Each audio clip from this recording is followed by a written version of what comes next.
Vamos lá, meus queridos amigos, eu já vou começar direto ao ponto sobre a questão dos últimos desdobramentos do Banco Master, tá?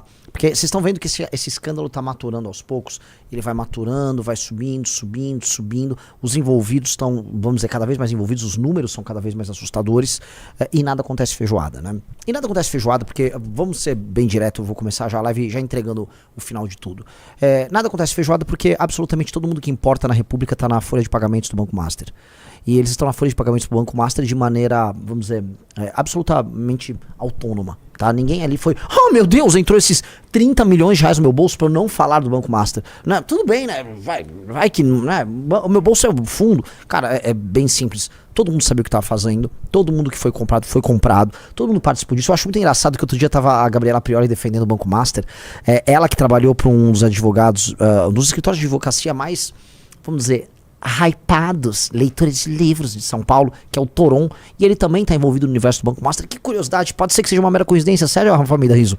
Ela que é muito amiga do Augusto de Arruda Botelho, formado na Unip, não sabia, né? Ele que paga de intelectual, formado na Unip. Então, formado na Unip, pegou, estava num avião, ele que trabalha, né, agora tá advogando pra turma do Banco Master, pegou um avião, viajou junto com o Toffoli, né, como se fosse a coisa mais normal do mundo, um advogado de defesa do caso viajando com um juiz que deu uma canetada absolutamente obscena em favor do Banco Master. Tá? Descobriram a turma da operação da PF que o Alexandre de Moraes, através da esposa dele, vamos botar aqui, a esposa dele que não tem nenhuma relação profissional com ele, é apenas uma mera coincidência, ela recebia, havia um contrato de 130 e poucos milhões de reais, 120 e poucos milhões de reais, coisa de 3,6 milhões de reais por mês, tá? É um pouco assustador, meus queridos amigos. E é assustador e as pessoas vão, né, normalizando porque o brasileiro está absolutamente anestesiado. Ou seja, temos o maior escândalo de corrupção da história acontecendo. Aí de um lado, né, eu sei que eu não vou esperar nada da esquerda, né, mas a esquerda tá falando em, o Lula vai ser reeleito, né, o Painho tem um plano, e o bolsonarismo falando em anistia de um débil mental. Tá? E aí como essas forças, elas dragam a energia cívica do brasileiro, a energia cívica nossa é dragada para isso, as pessoas não estão fazendo absolutamente nada sobre o Banco Master. Eu posso falar pra vocês, Renan, se vocês não chamam a manifestação, ninguém vai. A população não tá anestesiada. A polarização fez com que as pessoas perdessem uma capacidade objetiva de julgamento da gravidade das coisas. Então, objetivamente, as pessoas deveriam olhar pro caso do Banco Master e falar, ok, se tem algo que merece que a gente vá pra rua, é isso. Ok? Tá todo mundo envolvido do STF, é os maiores grupos políticos do Brasil, alguns dos maiores grupos empresariais do Brasil. Temos que ir pra rua. Mas não, porque como as pessoas passaram a relativizar tudo isso, né, e aí se você é de direita, o seu cara de direita pode roubar, e se você é de esquerda, o seu cara de esquerda pode roubar, você meio que ficou meio que, essa história não, né, não atende meus desígnios e meus interesses. E se eu for falar em termos de faccionalismo, isso faz sentido, porque quando a gente olha, né, e começa a falar sobre o que virou a política no dito ocidente, nas ditas democracias ocidentais pós-redes sociais, a gente caiu num exercício de faccionalismo que precisa ser absolutamente cínico em si, porque você precisa apenas que sua facção vença, você não precisa que a sua facção seja virtuosa. Então se sua facção rouba, sua facção apronta, sua facção ela cruza certas linhas que não devem ser cruzadas, você vai fingir que nada aconteceu e você vai fazer piadas tentando justificar. E aí você vai apontar as incongruências, erros e roubalheiras da facção contrária. Os problemas do faccionalismo puro e simples é que a objetividade ela desaparece. E quando a objetividade desaparece, aí, vamos dizer, vira um vale tudo, e é um vale tudo cínico, mentiroso, e todos meio que saem perdendo, tá? Então, há um elemento aí em que você precisa ganhar a guerra faccional, ou seja, o nosso bloco político, ele precisa, por exemplo, derrotar o bolsonarismo e o petismo, mas você não pode se tornar, vamos dizer, em si parte do problema. E esse é o problema geral. Então nada está acontecendo porque todos os blocos aí, eles estão, vamos dizer, assumidamente cínicos, eles estão desavergonhadamente picaretas. E como, vamos dizer, esse escândalo do Banco Master, e aí há uma, vamos colocar aqui, há uma sabedoria por parte do Vorcaro e companhia em ter comprado todos os agentes políticos, né? Aparentemente que todos estão envolvidos, então ninguém pode falar nada. Então um bolsonarista não pode apontar o dedo para um petista ou para o STF, assim como o STF não pode apontar o dedo para um bolsonarista, e assim como um petista não pode apontar o dedo para o STF. Tá todo mundo meio que de mão dada, em maior e menor grau. Eu diria que hoje, tá, desses blocos políticos majoritários, o mais atrapalhado, o mais escangalhado nessa história é o STF. A situação do STF, no caso do Banco Master, ela é aterradora, tá? É uma situação que demanda, vou colocar aqui, né, um país sério, esses ministros todos caíam. Em um país sério, esses ministros todos caíam. A República Nossa não faz absolutamente nenhum sentido mais. Falar que é tudo normal você me desculpa, Né? Não é, é uma situação absolutamente anormal, é uma situação de anomia. E ela mostra outra coisa, tá? Vamos cair aqui, né? Atenção, Nando Moura, vem aqui, vem pra live, vem ver, tá? É uma situação que quando a gente passa a puxar aquela própria leitura do Curtis Yarvin, tá? Sobre essa coisa da tripartição dos poderes, é meio bobo, porque a tripartição dos poderes parte de uma ficção, que é a ficção de que os poderes, de fato, eles vão ficar restritos às suas funções, eles vão ter todos os poderes, vamos dizer, uma noção, vamos dizer, comum de nação, e aí, né, eles vão só ficar fiscalizando mentira. Aqui virou uma guerra de todos contra todos, e os poderes em si passam a disputar uns com os outros essas posições. Então é uma guerra faccional, não do ponto de vista meramente ideológico, mas é uma guerra faccional também do ponto de vista dos poderes da estrutura tripartite do poder estatal, aquele modelo do Barão de Montesquieu, que em alguma medida está falido também. E não está falido só no Brasil, ele está falido no dito Ocidente inteiro. Um dos problemas que o Ocidente vem enfrentando, desculpa fazer essa pequena digressão aqui, é que na competição com a Ásia, a Ásia leva vantagem porque o poder executivo ele é muito capaz, então ele realiza coisas. Então você vê assim, as cidades chinesas acontecendo, investimentos em infraestrutura, transformações sociais, transformações humanas. O poder executivo executa, enquanto aqui no nosso, né, no nosso universo aqui, todo mitigado, as ações são mitigadas entre os poderes. Então, é frágil. E nós vamos precisar discutir isso. Qual é o papel dos poderes? Como a gente empodera o poder executivo para que as coisas voltem a acontecer? Ou o dito Ocidente vai pro buraco, como está indo. O tal do dito Ocidente meio que foi pro buraco, tá? O pessoal Renan 220. Vocês não preferem eu falando rapidão? Isso é muito bom porque isso gera, vamos dizer, as teorias conspiratórias para aquela turma. Tipo, já vi o Nando Moura querer dizer isso e tem uns perfis de hater que estão falando que eu cheiro pó. Eles querem falar que eu uso cocaína. E na verdade eu fico envaidecido quando eles falam isso. Porque eu na prática não cheiro pó, nunca cheirei pó e nem irei cheirar. Mas isso só significa que eu tenho um raciocínio mais rápido que o deles. E ao não conseguirem encarar o fato, que é um fato real, que eu tenho uma ótima inteligência verbal, uma boa fluência verbal, eles só, né, atribuem a cocaína. Não é, cara. São os genes que mamãe e papai me deram. Obrigado, mamãe e papai. Vocês são muito bons, me deram aí bons genes nessa parte de fluência verbal, inteligência verbal. E vocês não têm, né? Você, Nando Moura e companhia, vocês não têm, então, né, sofram com isso, é da vida. Pessoal, like na live, se inscreva no canal. E eu adoro essa tese de que, pô, a gente fala muito rápido. Quem fala devagar que tá de errado, né? Uhum. Lógico, falar rápido é bom porque eu tô aqui, ó, condensando uma série de informações. Eu dei essa volta nessa parte sobre a China, poder executivo, Ocidente, modelo mitigado, porque, né, no fim do dia, né, alguém vai falar que o Brasil é uma república federativa minimamente funcional, que há a tripartição dos poderes. Não há nada disso. Não há nada disso. E vivendo nesse caos que nós estamos vivendo, tá? E assistindo essas coisas, você vai precisar de fato de alguém de fora que vai chegar lá e vai, através do poder executivo, botar ordem na casa. O senhor Alexandre de Moraes, né, é um leitor de Carl Schmitt, e ele reinterpretou Carl Schmitt substituindo o poder executivo pelo poder judiciário, né, no sentido de que num momento de crise, o Carl Schmitt dizia, a autoridade vai emanar de algum lugar, e pro Carl Schmitt a autoridade deveria emanar do poder executivo, justamente para você resolver essas questões de crise. E isso foi desenhado por ele numa época ele, vamos dizer, ter um envolvimento um pouco maior com aquela turma que tem bigode e usa, né, aquelas roupas e se desfilava daquele jeito, né? O Carl Schmitt, ele temia a ascensão não só da turma do NAZISMO, mas também os comunistas, né? Um período né, muito deflagrado de conflitos ideológicos muito radicais que tinham na Alemanha, na República de Weimar. Então, ele achava que o Poder Executivo em algum momento ia ter que, para resolver essa crise, né, exercer autoridade. Não rolou. O Alexandre de Moraes é um leitor disso e ele tratou o poder judiciário como fonte de onde a autoridade emanava e o judiciário iria resolver essas crises. E foi assim que eles concentraram muito poder. Só que essa concentração de poder veio acompanhada também de uma volúpia por outras coisas, porque não é normal escritórios de advocacia de parentes de ministros do STF ficarem fazendo negócios por aí na mão cara de... Não é normal. Falar que isso é normal, a pessoa tá completamente maluca. Todo mundo sabe que é normal. Todo mundo sabe que esses caras estão com superpoderes. Todo mundo sabe que se você começar a falar o que esses caras estão fazendo, você vai preso, você vai em cana, você é perseguido, todo mundo sabe. Falar que, né, todo mundo sabe. E aí, vamos pegar aqui, cadê os outros candidatos falando disso? Repararam isso? Cadê os outros pré-candidatos? O Tarcisião aí, né, ficou vendo os caras falando, meu candidato é o Tarcísio. O Tarcisião tá falando isso? Flávio Rachada Bolsonaro, o vagabundo do Rachadinha, tá? O ladrão do Lula se beneficia, por enquanto, tá? De uma aliança conjuntural com esses membros do STF. É uma aliança conjuntural que eles usaram pra ferrar o Bolsonaro, pra andar com algumas coisas, mas tem uma crise contratada entre STF, especialmente Alexandre de Moraes, Gilmar Mendes e Lula, já. Vai ter treta aí entre eles, tá? E os outros eu nem sei dizer, né? O que o Ratinho pensa. O Zema nem pensa nada, o Zema é um bobo, né? Mas retornando aqui pra vaca fria. Esse é um problema que alguém vai ter que tocar, alguém vai ter que endereçar, e assim, vamos tentar fazer da melhor maneira possível. Vamos colocar, vamos dizer, o gênio de volta na lâmpada, assim, da maneira mais suave possível, mas o gênio vai ter que voltar pra lâmpada. Ou você não tem país.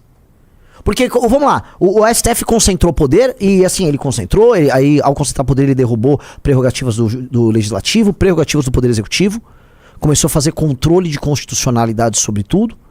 E aí, no fim do dia, né, de maneira curiosa, eles acabaram também se seduzindo pelos excessos do poder. Porque todo mundo se seduz pelos excessos do poder.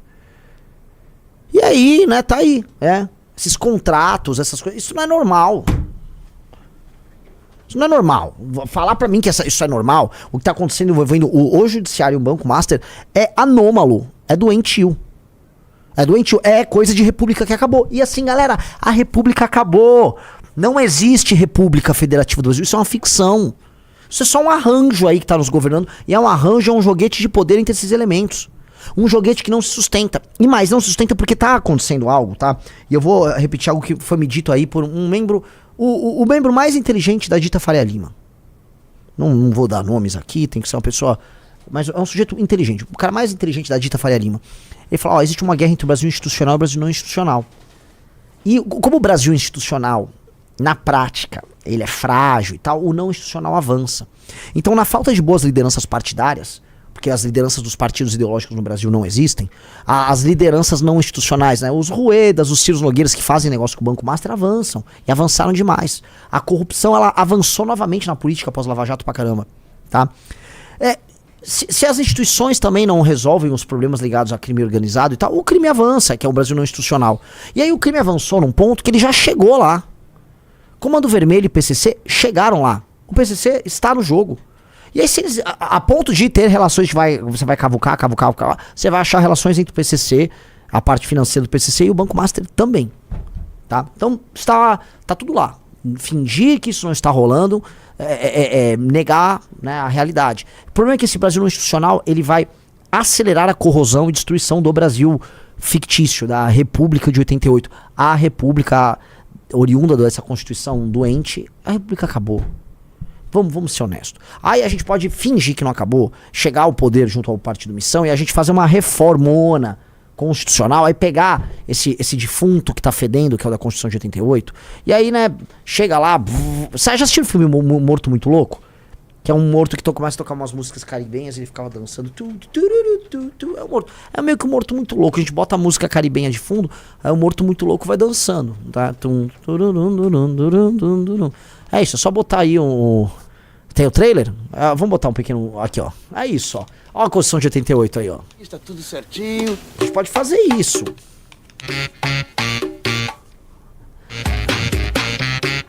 Vai pegar, a gente vai derrubar a live.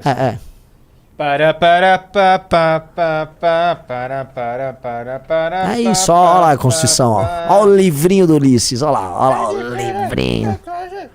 É isso. Você faz um ritual macabro, tá?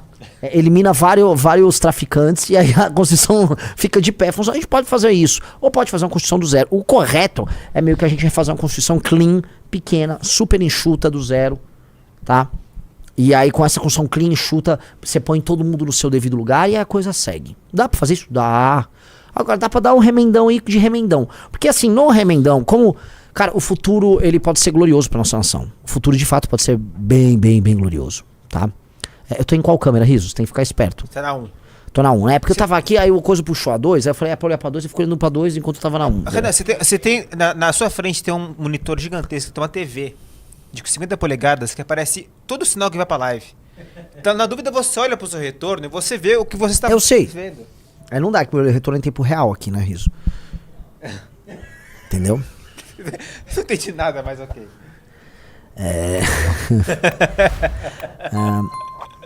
Então, acho que sendo bem sincero com vocês, né? O jogo aí, né? Esse jogo político intrincado, ele tem que se resolver através de um novo pacto. E o novo pacto pode ser assim, o documento constitucional, ele é o remendo que você pode fazer ou ele é a novidade que pode surgir. Mas o pacto, acima de tudo, que tem que ser resolvido é o pacto político. Ou seja, o sistema de relação de forças. Ou melhor, a facção que vai vencer o jogo, tá? É óbvio que tem que ser isso. Qualquer pessoa inteligente entende isso. Qualquer pessoa que fala de poder enquanto poder entende isso. Ficar fingindo que é outra coisa é ficar caindo na ilusão, por exemplo, que o Augusto de Arruda Botelho, formado na Unip, tá? O Augusto de Arruda Botelho, formado na Unip, é um jurista preocupado com a democracia. O cara era advogado lá da turma de todos os escândalos ligados à Lava Jato. Aí ele depois passou a ser advogado da turma do Banco Master. Ou seja, tem uma super relação próxima com o ministro da Suprema Corte. E depois vai falar de direitos humanos. Não, olha só, o Estado de Direito. Que Estado de Direito? Ele é o próprio vírus do Estado de Direito. Então, essa turma aí que fica vomitando coisas, essa turma tem que ser só derrotada, tirada da frente. E nós precisamos criar uma nova correlação de forças. Essa correlação de forças necessariamente tem que se dar com um protagonismo do Poder Executivo. Tem que ter protagonismo do Poder Executivo. O protagonismo hoje existe, é do Poder Judiciário, tá? E, aqui, só pra lembrar aqui, ó. Augusto de Arruda Botelho foi anunciado como secretário nacional de Justiça do governo de Luiz Inácio Lula da Silva em dezembro de 22 e impostado pelo ministro da Justiça e Segurança Pública, Flávio Dino, em janeiro de 23. Então vamos pegar, esse cara foi trabalhar no governo Lula, era do grupo Prerrogativas, ajudou a destruir a Lava Jato, e agora ele faz lobby com o Banco Master andando de avião com um amigo, foram amigos, né? Viajar de jatinho. Fala isso aí, assim, né? É óbvio que essa república acabou. Nesse novo pacto tem que ser feito, coisas têm que ser resolvidas. Vamos lá. Pacto federativo, um novo sistema relacional entre os estados improdutivos com os produtivos tem que ser desenhado, tá? Todo mundo sabe que uma das razões pela qual o Brasil não funciona é esse pacto federativo absolutamente doente. Destruição das facções e restabelecimento da ordem no Brasil. Regras simples, diretas e claras para se trabalhar, desde a contratação de uma pessoa, a demissão dessa pessoa, desde os impostos e a forma dos impostos que você vai pagar, tá? Desde as regras para você abrir e fechar o negócio, desde as regras para você poder fazer uma determinada obra, tudo isso tem que ser muito simplificado, muito simplificado. Nós temos que diminuir o sistema de justiça e acabar com os privilégios do sistema de justiça. Só de fazer isso, galera, só de fazer essas coisas que eu coloquei aqui, ou seja, um arranjo que favoreça um lado e este lado assumir o poder, o Brasil vai andar, esquece, o Brasil vai andar para os próximos 50, 100 anos, o Brasil será um dos 5 maiores PIBs do mundo, o Brasil será uma das 5 nações mais importantes do concerto internacional das nações, que seria Brasil, Estados Unidos, China, Índia, Rússia. São esses 5, tá? Cada um líder de mais ou menos um bloco. Tá, e aí com seus alinhamentos específicos. O Brasil nasceu para ser top 5. E aí você fica blackpilando, não, o Brasil já era um bostil. Que país é um bostil que, neste momento da história, tem condições concretas de ser uma das 5 nações mais importantes do mundo, Riso?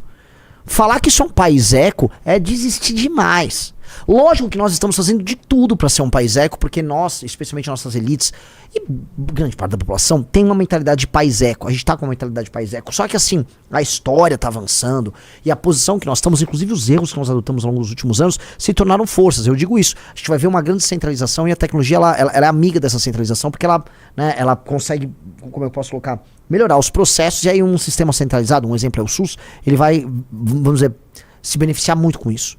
Então o uso da tecnologia, da inteligência artificial vai tirar inclusive gargalos, desvantagens que a gente tem por conta do sistema centralizado que o Brasil tem de Estado. O Estado ele está presente em tudo.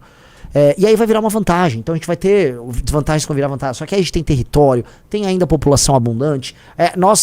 Assim como nós não usamos o nosso potencial de recursos naturais aqui, né, que é abundante no Brasil, nós também não usamos o potencial de recursos humanos. Tá? E aí você fala, como assim?